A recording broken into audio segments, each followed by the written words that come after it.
শোনাবো স্যার, বাংলা তো বলতে পারি, বাংলা কবিতা হ্যাঁ, আবৃত্তি করতে আপনি পারি তো স্যার। আপনি যেভাবে ইচ্ছা বলতে পারেন, সেটা কোনো অসুবিধা নেই, কিন্তু একটা বাচ্চাদের সামনে আপনি এইভাবে বলে বেরিয়ে যাবেন? আপনি এটা আমায় বলেন, বলতে পারলাম? হ্যাঁ স্যার। তাহলে রিসাইটেশনটা সেই রকম ভাবে হবে, তার মানে কোন কোন জায়গায় আপনাকে ঠিক করতে হবে, বুঝতে পারছেন তো?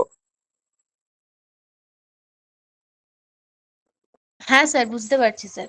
তো এই জায়গাগুলো আপনাকে একটুখানি একটু ব্রাশ আপ না করলে না, না করলে নয় যাকে বলে, মানে ব্রাশ আপ করতেই লাগবে।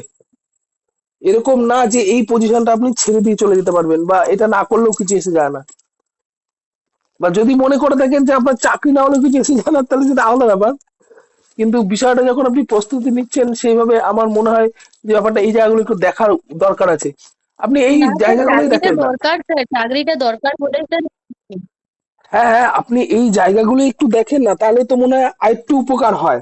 আমার আমার মানে আমার নলেজ অফ। ঠিক আছে। ঠিক আছে, এইবার দেখেন ম্যাডাম, এবার ইংরাজি, ইংরাজি আপনার পছন্দের সাবজেক্ট, তাই তো? হ্যাঁ স্যার। তাহলে অক্সিলারি ভার্ব কোনগুলো ম্যাডাম? অক্সিলারি ভার্ব হচ্ছে সাহায্যকারী ক্রিয়া, একটা বাক্য গঠনে যে ভার্বগুলো সাহায্যকারী হিসেবে ব্যবহৃত হয়, যেমন অ্যাম, ইজ, আর, ওয়াজ, ওয়ার, এগুলো। আচ্ছা, মডেল ভার্ব কোনগুলো ম্যাডাম? মডেল ভার্ব হচ্ছে ক্যান, কুড, মে, মাইট, এই সমস্ত ভার্বগুলো মডেল ভার্ব। আচ্ছা, প্রাইমারি অক্সিলারি? প্রাইমারি অক্সিলারি হচ্ছে স্যার, প্রাইমারি হচ্ছে স্যার ওই তো অ্যাম, ইজ, আর, ওগুলোই প্রাইমারি স্যার। আচ্ছা, তাহলে modal auxiliary? Modal auxiliary can, could, may, might. আচ্ছা, আচ্ছা ম্যাডাম, বাইরে বৃষ্টি পড়ছে, এই ইংরেজি ট্রান্সলেশনটা কি হবে? It is raining outside. আচ্ছা, বাহ। আমি এই মাত্র এসেছি, ইংরেজি কি হবে? I just come. লাইনটা এরকম হবে? হ্যাঁ স্যার বলুন। লাইনটা এরকম হবে, I just come? I just come now. আচ্ছা, না এখানে একটা হ্যাভ যোগ হবে না? I have just come now. হ্যাঁ স্যার, অ্যাফার্মেটিভ হ্যাঁ sir, I sentence. Have just come now, মানে কাজটা এখনো চলছে স্যার, সরি স্যার। হ্যাঁ, এই জায়গাটাতে একটু হ্যাভ যোগ করতে হবে। ঠিক আছে, তা একটা জিনিস আপনি হ্যাঁ পরিষ্কার স্যার। ম্যাডাম, যে আপনাকে কিন্তু ইংরেজি ছাড়া, ইংরেজিতে কিন্তু কোশ্চেন করবে। আর ভেবেন না যে ইংরেজিতে আপনি উইলিয়াম শেক্সপিয়ারের দুটো ছড়া পড়ে যাবেন, বা ছড়া কি লিখেছে সেটা দেখে যাবেন সেরকম। আমি যে লেভেলে জিজ্ঞেস করছি সেই লেভেলে কিন্তু জিজ্ঞেস করবে।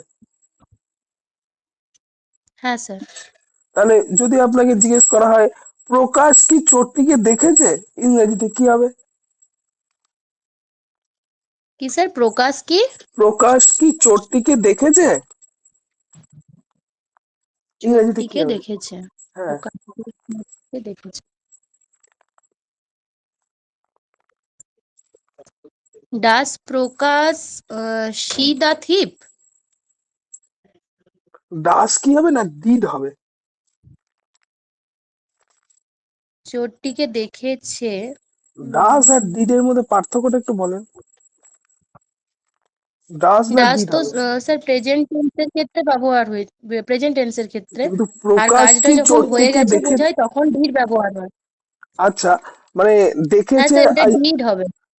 না, এই জায়গাটা আপনার একটা জিনিস দেখা উচিত ছিল, হয়তো আপনি দেখেছিল এরকম ভাবে এটাকে ট্রান্সলেশন করেননি হয়তো, জানি না, বাট এরকম হয়তো অসুবিধা হয়েছে। হ্যাঁ স্যার, আমি দেখেছে প্রেজেন্ট টেন্স হিসাবে করে দিয়েছি স্যার। আচ্ছা, ছিল যদি করা হয় তাহলে ডিড হয়ে যাবে, পাস্ট টেন্সে। ঠিক আছে, আপনার এক্সপ্লেনেশনটা হ্যাঁ, আমি খুশি তখন হয়েছি। ডিড হবে আর এদিকে ভাতটা হবে স্যার কি হবে। হ্যাঁ, হ্যাঁ, এই জায়গাটা আমি বুঝতে পেরেছি, আপনার এখানে কভারেজ আছে। ঠিক আছে, আপনার ইংরেজির থেকে, ইংরেজির মধ্যে যদি বলি, তাহলে ইংরেজির কোন জিনিসটা আপনার ভালো লাগে? স্যার ভয়েস চেঞ্জ ভালো লাগে, মানে গ্রামার পোর্শনটা ভালো লাগে স্যার। আচ্ছা, গ্রামারের সব প্যাটার্নই আপনি করাতে পারবেন? হ্যাঁ স্যার, মোটামুটি পারবো স্যার। আচ্ছা, এই গ্রামার থেকে কি শেখা যায়? গ্রামার থেকে স্যার আমরা যেমন ব্যাকরণ থেকে মানে ভাষাটাকে আরো শুদ্ধভাবে বলতে লিখতে জানতে পারি, সেই রকম ভাবে আমরা ইংরেজি যে সেন্টেন্সটাকে সেটাকে কিভাবে তৈরি করতে হয়, কোথায় ব্যবহার করতে হয় এবং শুদ্ধভাবে কিভাবে লিখতে হয়, এই সমস্ত কিছু আমরা গ্রামার থেকে জানতে পারি। আচ্ছা, তা আপনাকে যদি স্কুলে নিয়োগ করা হয়, আপনি প্রথম পরিবর্তনটা কি করবেন?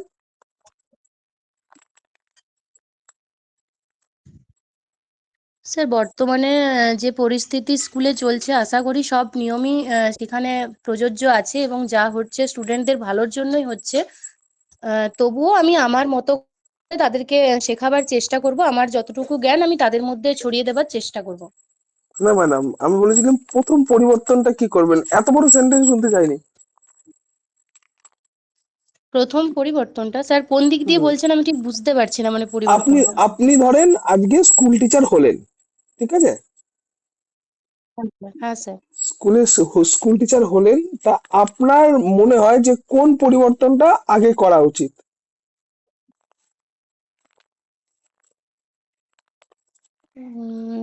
স্কুল টিচার হলাম না স্যার, এটা ঠিক বুঝতে পারছি না আমি।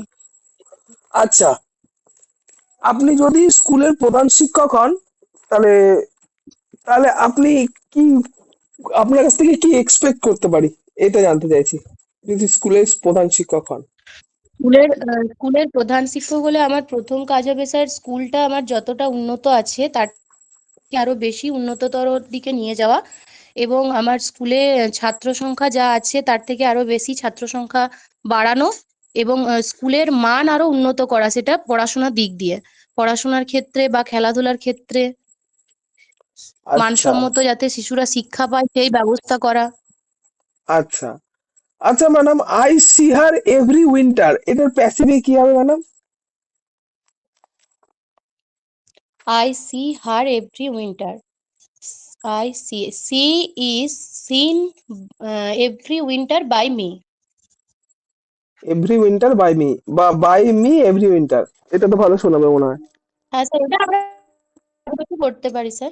না, এটা যে আপনার ভুল হচ্ছে তা না, মানে একটু ভালো শোনানোর জন্য, ঠিক আছে, কোনো অসুবিধা নেই। রিড দা বুক, এর প্যাসিভ ফর্মে কি হবে? Read the book, you are ordered to read the book. Your order কি সবসময় হবে? স্যার বইটি পড়ো, এই ক্ষেত্রে আদেশ বা